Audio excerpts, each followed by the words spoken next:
Kita bersama-sama dalam rancangan Minda Juara. Saya Aruna.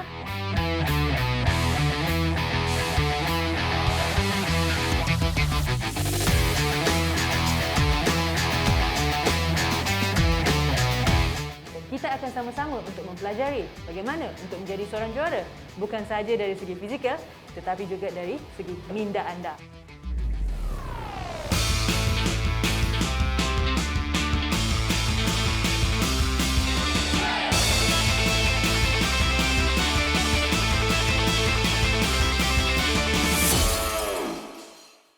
Hari ini kita dalam sukan tempur.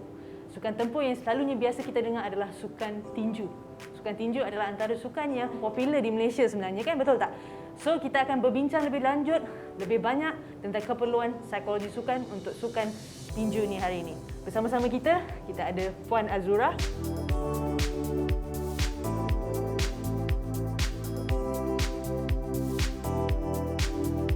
Beliau pun dah lama dengan sukan tinju ni sebenarnya, kan? So, banyak yang kita boleh berkongsi dengan beliau hari ini. Okey, terima kasih Aruna atas jemputan. Tapi untuk hari ini kita kepada apa? Sukan yang berbeza lah. Sukan tinju kan. Betul. Sukan apa? Tadi Aruna ada mention sukan tempur. Betul. So dia punya apa keperluan psikologi tu maybe agak berbeza sedikitlah. Pendekatannya. Sebenarnya setiap sukan ni kita nampak benda hampir yang sama. Tetapi sebenarnya dia punya activation ataupun keperluan yang kecil-kecil ni sebenarnya yang berubah sebenarnya, kan? Macam mana kita nak menyesuaikan. Betul. Kalau adik-adik atau penonton di rumah perasan, okey, walaupun kaedahnya lebih kurang sama, tetapi melalui tayangan sebegini, okey, anda boleh tahu bila nak guna pakai benda tu. Dan bagaimana cara atau teknik itu membantu anda untuk meningkatkan prestasi dalam sukan-sukan berkenaan. So kalau macam tu yang kata asyik macam nampak macam sama tapi tak serupa sebenarnya, kan. So kita nak tahu lebih lanjut, mungkin adik-adik yang mungkin tak kenal sangat sukan tinju ni, kita boleh cerita sikit apa tu sukan tinju sebenarnya. Okey, sukan tinju ni berbeza kalau ada yang dengar sukan Muay Thai. Kan. Jangan salah jangan salah. Okey, beza. Okey, banyak beza dia. Yang paling ketara sekali kalau tinju ni dia menggunakan tangan je lah. Kalau Muay Thai dengan kaki sekali naik. Okey. So, untuk tinju ni, dia ada beberapa acara. Dia ada kategori lelaki dan juga wanita. Betul. Tapi selalu wanita ni agak kurang sikit lah kategorinya tu. Ataupun acaranya tu. Dia sukan-sukan yang besar. Betul. Kalau lelaki ni, dia boleh bermula dengan kategori light flyweight, which is 49 kg. Right. Dan sehinggalah ke heavyweight. Okey, berat lebih kurang 81 kg lah. Betul. So, kalau kita tengok dalam persamaan dalam sukan-sukan tempur ni sebenarnya dia mengikut berat badan. Yes, betul, yes. So, Berat badan tu memainkan peranan penting lah. Betul. So kalau let's say nak kena naikkan berat badan ke, turunkan berat badan ke, ini pun adalah satu keperluan psikologi sebenarnya, kan. Memang. So kalau asyik tak makan je pun macam mana?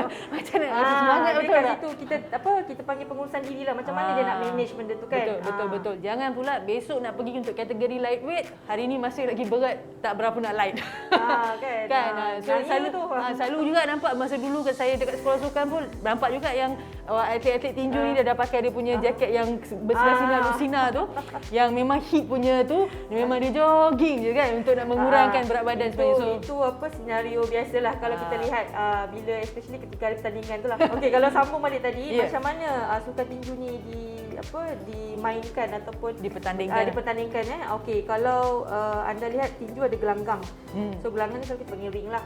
Jadi ring, pihak atlet akan bertemu dengan pihak lawan, okey, mengikut kategori yang sama tadi.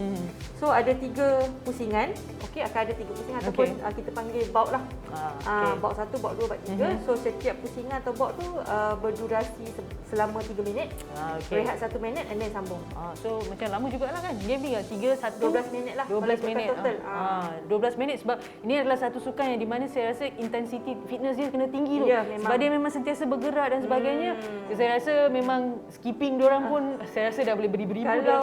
Kalau tadi tu kata permainan je lah. Kalau kata nama-nama kalau ada pernah dengar nama Sabuk Biki, Aruna pernah dengar, kan? Betul.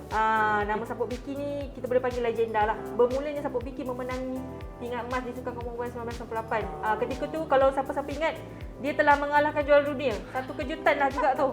That's why selepas tu mulalah sukan tinju ni mendapatlah dia punya mendapat hati di kalangan peminat sukan di Malaysia. Selain Saput Biki tu ada juga nama-nama lain. Okey, kalau kata sebelum Saput Biki tu kita dah ada pemenang tingkat di Sukan Asia. Sebelum tu kita ada nama seperti Adan Yusof. Okey, dan selepas Saput Biki, selepas legasi Saput Biki kita ada Muhammad Farhan, kita ada Muhammad Fuad dan juga ada juga legenda Zulkifli Yaakob, di mana mereka ni kalau kata sukan tinju tak pernahlah putus pingat emas daripada yang disumbangkan oleh mereka. So mereka adalah penyumbang-penyumbang pingat secara konsisten untuk kita punya squad ya. So adik-adik kita dah banyak tahu tentang sukan tinju dan siapa-siapa legend-legend kita dan sebagainya. So jangan ke mana, selepas ni kita akan tahu tentang keperluan psikologi sukan mereka sebenarnya.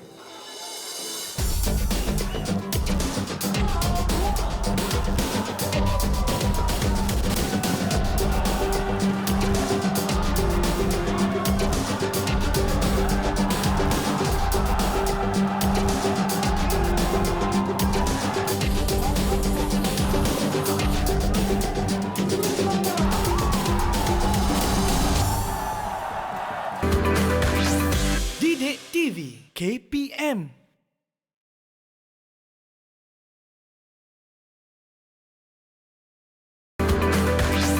Didik TV KPM. Okey adik-adik, kita masih lagi dalam sukan tinju ni. Kita nak tahu lebih lanjut tentang apakah resepi-resepi rahsia kejayaan atlet-atlet kita sebenarnya. Okey, right? So, Kak, kita nak tahu dulu apakah isu-isu yang selalu timbul dalam sukan ni sebenarnya. Sebenarnya banyak strategi yang perlu dipraktikkan lah oleh jurulatih dan juga atlet. Antara isu-isu lah kan, sukan tinju ni macam sukan combat yang lain lah. Perlu berani lah. Kalau tak berani tu yang ke belakang kan. Kita orang datang ni ke belakang. Kita dah main defending kan. Itu antara kelemahan-kelemahan yang kita dapat lihat lah. Especially muka-muka baru ataupun kadang-kadang bukan kata atlet-atlet baru, malahan atlet-atlet yang telah ada nama pun boleh menghadapi situasi-situasi begini. Mungkin sebenarnya ini adalah satu sukan yang di mana kita pun boleh katakan past experience pun boleh contribute juga dalam cara kita nak berlawan. Mungkin injury yang berlaku sebelum ni ataupun ada diorang memang kena tumbuk dan sebagainya ada. Setiap kali balik perlawanan tu memang banyaklah kecederaan dia. So kan saya rasa adalah dia punya kita kata insiden-insiden yang kurang menarik untuk yang diorang melihat kan. So mungkin ini pun boleh sebab bila dia tidak corak permainan dia tu dia tidak boleh mempraktikkan apa yang dah dilatih. Dia akan boleh menyebabkan kecederaan juga. Jadi membahayakan juga kepada keselamatan dia. Jadi amat pentinglah bila kata dalam ring tu diorang ada 12 minit saja. Itu je masa yang diorang ada dalam ring tu, apa-apa pun dalam ring tu. Jadi ketika dalam tu sangat pentinglah daripada segi persediaan psikologi tu. Betul. So itu antara isu, maksudnya kena ada keyakinan yang penting. First kita kata keyakinan. Ada lagi tak benda lain yang Kak nampak yang selepas bertugas dengan mereka? Okey, kelemahan ataupun isu-isu yang kerap dihadapi adalah apa yang dilatih ataupun apa strategi yang diberitahu oleh coach tidak dilaksanakan. Short term memory loss lah kat situ. Dia macam dia okey, kadang-kadang dia ada 1 minit je untuk macam berkomunikasi dengan jurulatih. Betul. Dan kadang-kadang ada ketika 1 minit tu jurulatih akan memberikan informasi tentang corak permainan pihak lawan. Jadi dia kena alert dengan benda tu. So dekat situlah antara masalah utamalah yang kerap terjadi di kalangan atlet tinju. So kalau tadi kita dah cerita pasal isu-isu yang selalu timbul dan sebagainya, apakah resepi kejayaan ataupun keperluan psikologi sukan? Okey. Taklah kata bila kata ada masalah tadi, isu tadi kita tidak boleh berjaya. Okey. Salah satu cara dengan mempraktikkan teknik kemahiran mental lah ataupun psikologi sukan. Betul. Yang pertama sekali penting untuk kita tahu teknik pernafasan yang betul ketika di dalam ring. Sebab teknik pernafasan yang bersesuaian juga amat memainkan peranan penting. Yang pertama adalah sebelum kita melangkah masuk ke dalam ring. Kita perlu tenang. Atlet perlu tenang. Tidak boleh bukan kata tidak boleh nervous, tapi kena mampu mengawal. Jadi macam mana kita nak mengawal gemuruh ini ataupun kebimbangan ini daripada memberi impak yang negatif adalah dengan mempraktikkan teknik pernafasan yang merilekskan. Iaitu apa yang kita boleh suggest adalah teknik pernafasan dalaman lah. Ataupun apa sahaja teknik pernafasan yang atlet itu biasa guna ataupun yang dirasa bersesuaian dengan dia, Asalkan dapat menenangkan dia. Itu sebelum masuk gelanggang. Okey, kalau dalam gelanggang macam mana pula? Okey, dalam gelanggang berbeza sedikit pernafasan dia. Okey, ketika 1 minit kata waktu rehat tu kan, tadi saya ada maklumkan yang kita ada 3 pusingan. Betul. So selepas habis 3 minit pusingan pertama ada waktu rehat 1 minit. Itu teknik pernafasan yang bersesuaian adalah energized breathing lah kita panggil. Teknik pernafasan untuk memulihkan tenaga anda kembali. Jadi pernafasannya adalah lebih laju sikit. Kalau anda pernah tengok perlawanan tinju, coachnya akan okey, inhale, exhale. Dia laju dan dia ada sedikit keluhan kalau tengok kat situ. Sebab kita nak bawa balik rhythm pernafasan kita secara berkala. Sebab kita dah penat, kita mungkin tak tarik habis, tak lepas habis. Pernafasan tu macam sangkut kat sini. Sebab tu selalu coach kata inhale so that dia dah balikkan oksigen balik kepada minda kita sebenarnya, boleh dengar. Tapi selalu orang salah faham. Dia laju maksudnya pernafasan tak sampai perut lah. Tak. Walaupun dia laju sebab dia dah ada kemahiran pernafasan tu dilakukan secara efektif sebenarnya. Sebenarnya sampai ke dalam perut. Sebab tu penting bila anda mahir dengan teknik pernafasan, walaupun anda buat dalam keadaan laju ataupun cepat, tetap sampai ke perut dan berjaya dihembuskan, dan pernafasan itu memberi keberkesanan kepada prestasi anda. Selalunya dalam masa 10 ke 15 minit saat sahaja untuk pernafasan tu supaya kita dah boleh refokus balik dengan apa yang coach nak cakap. Refokus dan juga penting dalam pemulihan tenaga atlet atau peninju itu. Okey, yang kedua, teknik yang kedua adalah simulasi pertandingan di dalam fikiran. Kalau adik-adik pernah dengar ataupun penonton di rumah dengar sebelum ni, ada perkataan imagery lah. Okey, mental rehearsal, visualisasi, itu semua memberi maksud yang samalah dengan yang saya perkatakan tadi, simulasi di dalam minda. Simulasi pertandingan dalam minda. Okey, contohnya lah, anda sudah tahu anda akan bertemu sesiapa. Okey, siapa opponent anda? Okey, siapa pihak lawan? Jadi selalunya jurulatih dah bagi tahu dah apa teknikal yang perlu dipraktikkan dalam gelanggang nanti. So, tugas anda adalah mempraktikkan perkara tu ataupun melakukan simulasi dalam minda perlawanan tu di dalam minda sebelum hari pertandingan. Penting.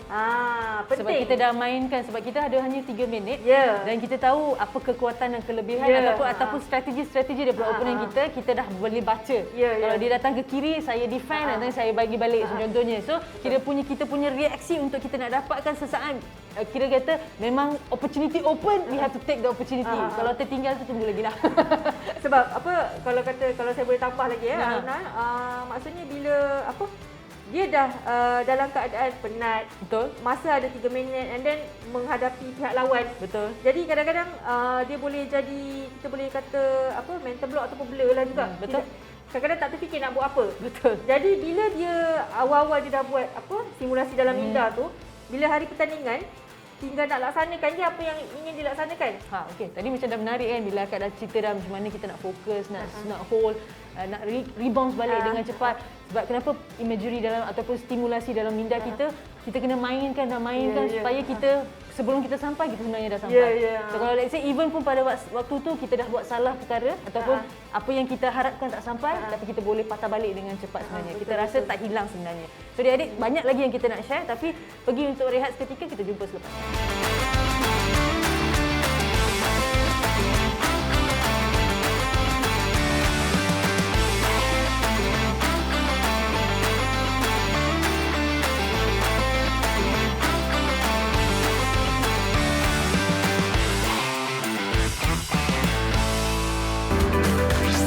Didik TV KPM.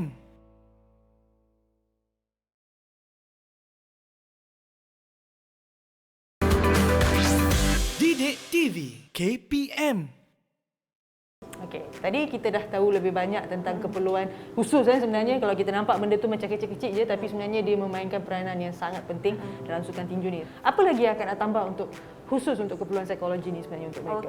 Okey. Kalau kita bercakap tentang aktiviti lah, sebenarnya bukanlah kata tak ada aktiviti. Ada ke aktiviti psikologi yang boleh atlet tinju ni guna? Tak naklah dalam kelas kita nak macam dekat tepi ring ke, yang kita boleh praktikkan dalam ring ke apa Okey, salah satu aktiviti yang saya boleh suggest ada tentang concentration grip. Okey, macam mana kita nak modify dia mengikut kesesuaian situasi atlet tinju ketika dalam gelanggang. Betul. Adalah dengan cara jurulatih ataupun atlet boleh print concentration grid tu dalam bentuk yang besar. Sebabnya macam kita sahabat lah, benda ni sebenarnya dah boleh dapat dalam internet pun sebenarnya kan. Ya, banyak sebenarnya sumber-sumber yang boleh didapati. Okey. Printkan dia dalam kertas yang besar. Tak kisahlah boleh kat saiz A3 ataupun lebih besar ataupun lebih kecil. Okey, anda boleh letakkan di dinding di tempat latihan ataupun kalau kata nak masuk buat dalam ring, dalam keadaan penat tu, macam mana anda nak uji tak konsentrasi anda ketika tu, buat aktiviti concentration grid. So kalau dah 3 minit tu dah lawan, pergi dekat dinding tu cari nombor sekarang. Maksudnya nak cepat bernafas, nak fokus balik. Aktiviti yang sangat macam mana benda ni berkaitan dengan dalam ring. Ketika perlawanan adalah bila kita dah lawan 3 minit tu, betul kan, bila masa kita dah tu kita nak refocus balik, betul. Sebab kalau adik-adik tahu concentration grid nombor dia bukan baik kan, dia bukannya satu kat sini, dua kat sini, dia kena cari. So sekarang dah lah tak tahu kat mana, penat ni, lepas tu nak fokus lagi kan. So maksudnya kita punya daya tumpuan kita akan meningkat sebenarnya. Lepas tu lagi kalau kata kita dah mahir dengan nombor yang dalam saiz yang besar, betul, kita kecilkan untuk meningkatkan tahap fokus kesukaran. kita. Kesukaran aktiviti tersebut. Jadi biasalah tu kalau mula-mula rasa pening ke apa, itu adalah reaksi biasa. Betul. Betul. Sebab bila kita lawan pun aktiviti tinju kita biasalah kalau dah kena tumbuk tu pening sekejap. Memang pening lah kan. Jadi itu sebenarnya salah satu aktiviti yang bagus lah. Betul. Kalau kata adik-adik bertanya tentang apa aktiviti tu, itu yang saya boleh cadangkan lah. So macam aktiviti simple lah sebenarnya kan. The whole idea kita adalah kita nak balik semula dalam zone selepas kita punya waktu rehat dan kita nak kawal balik kita punya tumpuan, fokus balik sebenarnya. Kan aktiviti best. So tadi kita dah share banyak pasal cara-cara dan sebagainya. Any tips untuk adik-adik kita tak? Okey, untuk adik-adik yang dah ada minat nak bertinju ataupun memang atlet tinju sendiri, okey. Yang penting, walaupun anda dah berlatih hari-hari, dengan intensiti yang tinggi, tapi perlu juga kemahiran psikologi sukan. Kemahiran psikologi sukan ni boleh membantu anda mempercepatkan lagi sebenarnya kemahiran anda dalam teknik-teknik bertinju itu sendiri. Kalau macam biasa dah guna concentration gate, kalau setiap hari training macam tu, kita nak fokus balik cepatlah. Masukkan psikologi sukan yang anda telah pelajari dalam slot kita ni sebagai salah satu aktiviti anda untuk memahirkan kemahiran mental anda. Tak semestinya adik-adik kena pergi kat bilik duduk saja ataupun kena ada sesi one to one dengan ni. Sebenarnya dalam gelanggang anda sendiri ataupun tempat latihan anda sendiri pun banyak yang kita boleh dah praktiskan sebenarnya. Dan tips saya yang terakhir, apa yang anda cakap, apa yang anda fikir, itu yang anda akan buat sebenarnya. So lagi sekali Kak, macam sedap je dengar ayat tu. Apa yang anda cakap, cakap kan, apa yang kita cakap, apa yang kita fikir, itu yang akan kita buat. So kalau biasa kita cakap aku tak boleh, memang tak boleh lah. Kalau biasa sangat cakap entahlah. Jangan pula tiba-tiba kata I can do it, I can win gold. Memang tak boleh lah maksudnya. So ini cakap, ini fikir, ini yang buat sebenarnya. Sebenarnya ada kesinambungan. Kan. So itu saja untuk minggu ni adik-adik. So saya rasa dah banyak yang kita dah share kan. So sukan tinju ataupun sukan tempur ni sebenarnya sukan yang selalu menarik untuk kita nak berbincang dan keperluan psikologi sukan mereka adalah agak unik juga sebenarnya. So untuk adik-adik yang terutamanya adik-adik yang dalam sukan tinju ni sebenarnya, saya harap adik dah boleh ikut apa yang Kak Azura cakap. Ambillah sedikit daripada apa yang kita share hari ni dan praktiskan waktu training anda, terutamanya bila anda dekat rumah sekarang ni. So maksudnya saya kata tadi tak payah tunggu sampai pergi gelanggang. Kat rumah pun dah boleh buat concentration grid sebenarnya kan. So kita singgah itu saja. Terima kasih Kak Azura kerana bersama-sama kita pada episod hari ini. Dan saya rasa kita akan berjumpa lagi Kak Azura dalam episod-episod akan datang juga. Sebab banyak ilmu yang saya nak ambil daripada dia sebenarnya dan untuk kita sharekan pada adik-adik. Betul tak Kak? Betul. Alright. Okay, sehingga kita jumpa di episod akan datang. Saya Aruna dan ini Minda Juara. Okey adik-adik, soalan bagi sukan tinju. Apakah jenis pernafasan yang boleh membantu atlet tinju ketika pertandingan? Selamat menjawab.